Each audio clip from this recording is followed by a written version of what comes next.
Bonjour à tous. Bonjour à toutes. Bienvenue dans cette vidéo dans laquelle nous allons vous parler d'un outil de PNL très puissant qui s'appelle la ligne de vie. Je me présente Anne-Laure Dabo, je suis coach et thérapeute de couple et co-dirigeante du centre de formation Zen Pro. Cécile Neville, psychologue et coach, professionnelle de l'accompagnement spécialement en psychologie positive, mais aussi passionnée par tous les outils de PNL. Donc programmation neuro-linguistique, comment nous sommes programmés dans notre cerveau et notre façon de parler, de communiquer, et ensuite de prendre des décisions, d'agir dans nos comportements et dans notre vie. Un outil puissant pour t'accompagner dans une transformation profonde. La ligne de vie, donc justement, c'est un outil qui te permet de prendre du recul sur tout ce processus dont je viens de parler de PNL, mais tout au long de ta vie. Donc depuis la naissance jusqu'à l'avenir même. Donc, concrètement, ça se matérialise, ça se visualise. On peut le faire de plusieurs façons, mais le plus fréquent, c'est d'inviter la personne, quand on est en accompagnement, à prendre une feuille, à faire un trait, tout simplement sur la feuille. À gauche, c'est le passé. À droite, c'est l'avenir. On met un petit truc sur le présent, donc plus pour avoir la place. Faut bien de la place à gauche quand même. Voilà. Et ensuite, on peut commencer à lui faire décrire petit à petit les éléments clés de sa vie selon elle dans le passé, de les représenter sur cette ligne par des éléments. On peut jouer avec les couleurs, sur le positif, négatif, on peut jouer avec la hauteur, le haut peut être positif, le bas peut être négatif, on peut faire des courbes, on peut faire des tailles d'importance de l'événement, on peut y ajouter des mots, enfin voilà. Il y a plein de façons de l'utiliser techniquement, mais ça permet à la personne de reprendre en main, parce qu'elle est un stylo dans la main, et elle reprend le contrôle de son passé, et elle en prend conscience, et elle se le réapproprie, donc elle se replonge dans son passé, mais d'une façon pas trop émotionnel pour autant. On garde une observation un petit peu factuelle, même si on va l'amener après à réfléchir aux émotions. Mais ça, c'est la première étape déjà, c'est de remettre sur le papier les éléments clés de sa vie. Et là, qu'est-ce qui va être très impactant? C'est qu'en regardant, en observant cette frise qu'elle aura pris le temps de bien dessiner, de bien détailler, elle va probablement s'apercevoir qu'il y a des petits schémas récurrents qui reviennent régulièrement, avec des phases de temps, peut-être même très très répétées régulièrement en fait.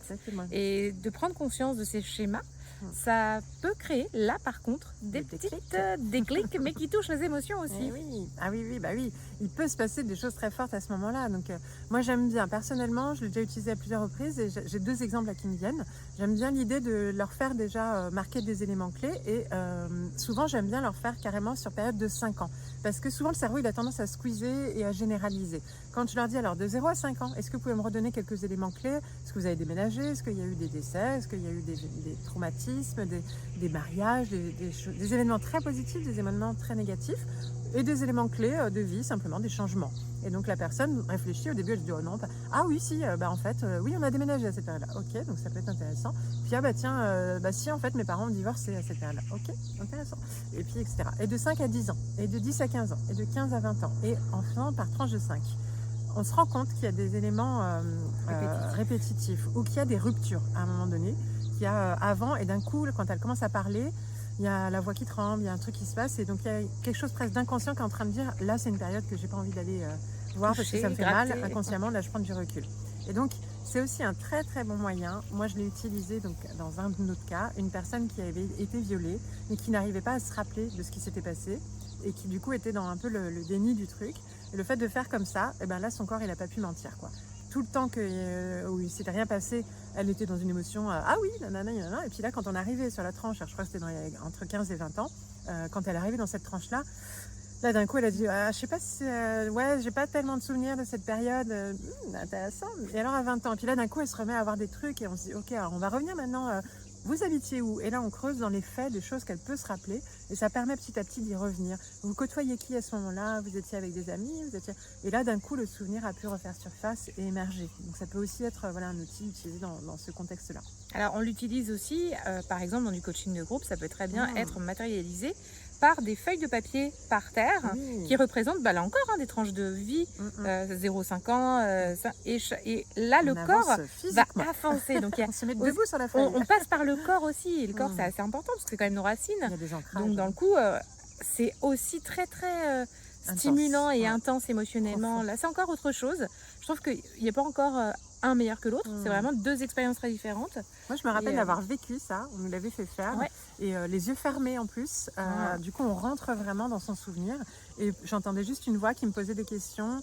Presque en état élargi de Ouais, conscience. exactement. Je suis debout, je suis là, puis là, dans mes 5 ans, et du coup, je prenais presque l'attitude de mes 5 ans. Puis après, à mes 10 ans, et après 15 ans, et puis on se remet dans la peau et on se rappelle l'environnement, les gens, etc. Et ça permet. C'est un très bon outil d'anamnèse pour comprendre l'évolution de la personne, la connaître. En finalement assez peu de temps, on arrive à comprendre toute sa vie. Des fois, la personne, elle se rend compte qu'en si peu de temps, On peut elle a en apprendre résumé beaucoup. sa vie plus qu'elle ne l'a jamais résumé à quiconque. On connaît plus sa Et vie même à que la elle-même, majorité des au gens. final. Et même à elle-même, de reprendre ce recul, de se remémorer dans un ordre comme ça une évolution, et des prises de conscience, d'émotions qui ont varié, de croyances qui ont évolué, Ouais. de comportements qui ont changé. Par contre, parfois, on peut se dire, tiens, il y a une rupture jusqu'à mes 20 ans. J'étais pleine de vie, pleine de joie et tout ça. Et puis là, après, je sais pas, j'ai commencé à m'éteindre, à être dans le contrôle, ou alors à m'effacer pour les autres. C'est depuis que je suis mariée, en fait. Ah, mais j'avais jamais réalisé. Enfin, il peut se passer C'est des super prises de puissant conscience. pour mieux se comprendre. Exactement. Et puis moi, j'aime bien après rajouter, une fois qu'on a les éléments, c'est des faits, un développement historique, on va dire, de sa vie. Et après, j'aime bien se dire, est-ce que vous pourriez refaire une autre courbe d'une autre couleur, évaluant votre état émotionnel au fur et à mesure. Et donc là, de prendre le stylo et de faire, alors là, oui, là, j'étais plutôt, ah là, non, je suis baissée, là, et du coup, d'avoir la courbe émotionnelle de sa vie. C'est Ça fait une encore corrélation autre, entre les faits ouais, et les exactement. émotions. Et c'est une autre prise de conscience de se rendre compte que, ah bah oui, c'est marrant, tiens, tant que j'étais dans telle ville, bah finalement j'étais bien, et puis depuis que j'ai déménagé, je me sens plus si bien que ça. Ou alors tant que j'étais avec telle personne, j'étais pas bien, et depuis que j'y suis plus, c'est vrai que ça va beaucoup mieux. Il y a des choses qui sont évidentes, mais il y a d'autres choses qui peuvent être vraiment des révélations. Ouais, ça remet les choses en perspective. Et ça permet après de voir comment évoluer. Donc Comment on peut transformer. Exactement, qu'est-ce que je veux garder, qu'est-ce que je peux reproduire, que j'ai arrêté de faire, ou revenir à quelque chose que j'aimais bien et qui peut m'être utile. Et qu'est-ce que je peux transformer, parce que finalement, à chaque fois que je fais ça, je me rends compte que la courbe émotionnelle, elle est basse en fait. Donc, il faut que j'arrête de faire ça. Donc, comment je peux faire? Et potentiellement, il y a le petit trois quarts là, tu parlais, il y a trois quarts du passé. Oui. Il y a le petit quart d'avenir aussi. Comment on peut l'imaginer? On peut le travailler et se visualiser et dire, imaginez là les points forts que vous imaginez dans votre avenir, et ce n'est qu'une visualisation, et l'émotionnel, comment vous le voyez, etc. Et elle se projette, la personne. Et quelque part, elle se donne un autoguide intérieur, et ça ne peut que l'aider à aller vers ce qu'elle veut, et non pas vers ce qu'elle ne veut pas. Là, dans la courbe, on ne met pas ses peurs, on met ce qu'elle imagine qui serait bien, ce qu'elle rêve, ses ambitions, ses inspirations, ses motivations pour l'avenir. Et donc là, c'est très puissant aussi, la personne se projette. Et alors, j'imagine sur la feuille, je ne me rappelle pas si on l'avait fait, mais debout sur la feuille vers l'avenir, si là, on est carrément dans celle qu'on va être. Oui. Et là, du coup, on le vit, on le ressent, et là, ça a une puissance encore plus forte. Donc, et on se tient bien droit, surtout pour pas visualiser qu'on est vieille comme ça. Donc voilà pour la ligne de vie, un outil génial à utiliser en individuel, en groupe, en couple aussi. Ça peut être hyper intéressant de les mettre en parallèle. Et, pour faire la corrélation là aussi. Sur leur histoire de couple, c'est super intéressant, une famille ou ses propres enfants, faire la ligne de vie de nos propres enfants quand on est parents et qu'on veut travailler sur notre éducation positive, prendre conscience de à quel moment mon enfant était positif, à quel moment il était moins, et qu'est-ce qui s'est passé dans la vie. Et là d'un coup on réalise, mais en fait c'est depuis qu'on a déménagé que mon petit il est éteint en fait, je m'en étais pas rendu compte, ou c'est depuis que j'ai changé de travail, c'est incroyable, j'avais pas réalisé. Voilà, il peut y avoir, qui paraissent évidentes avec le recul, mais des fois le nez dans le guidon, les gens ne s'en rendent pas compte. Et c'est vraiment pour ça que ça devient un outil incroyable. Donc ça, c'est un des outils de PNL. Vous en avez beaucoup d'autres. On en a parlé quelques-uns dans nos vidéos. Donc vous pouvez regarder sur notre chaîne les outils de PNL, coaching PNL.